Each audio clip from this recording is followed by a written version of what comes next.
সাগর পাড়ে আইসা আমার মাতাল মাতাল লাগে, মানে আসলেই মানে সাগর পাড় আসলে যে মনটা কেমন লাগে, যারা সাগর পাড় আসেন ঘোরাঘুরি করেন তারাই জানেন। মানে খুবই সুন্দর দৃশ্য, খুবই সুন্দর জায়গা।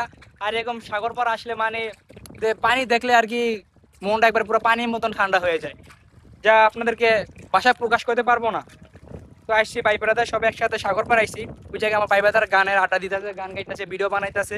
তো বেশ করে যারা কন্টেন্ট ক্রিয়েশন করেন, যারা কন্টেন্ট তৈরি করেন, যারা ফেসবুকে ইউটিউবে ভিডিও তৈরি করেন, আপনারা কাজ করবেন এরকম জায়গায় জায়গায় এসে ভিডিও তৈরি করবেন। যারা বেশ করে প্রবাসে থাকেন, প্রবাসে মানে যারা থাকেন, যেমন আমি হয়তো টুকটাক ভিডিও বানাই, হয়তো আমি ফেমাস না বা সেলিব্রিটি না, আমি চেষ্টা করি কিছু ভিডিও আপনাদের মাধ্যমে তুলে ধরার জন্য, কারণ আমি একজন প্রবাসী।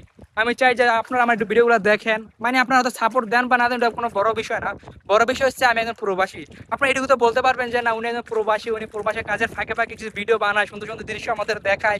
এটা হচ্ছে আমার কাছে মানে খুবই ভালো লাগে আর কি, যদি আপনারা এরকম কিছু কমেন্টস করতে পারেন। তো বিশ্ব আজকের দৃশ্যটা কেমন হলো অবশ্যই কমেন্টসের মাধ্যমে জানাবেন। দেখুন এই যে এদিকে যে সুন্দরবন, না আমাদের বাংলাদেশ সুন্দরবন আছে না, এরকম গাছের মতো দেখুন এই যে পাশে লেগে যে সাগর, এই সমুদ্র সৈকত, মানে বিশাল বড় সাগর। এর ওই সাইডে কিন্তু আপনার সিঙ্গাপুর, বুঝছেন, এই যে এই সাগরের ওই পারে সিঙ্গাপুর। আমরা হচ্ছে এবার মালয়েশিয়াতে আছি। মানে খুবই সুন্দর দৃশ্য।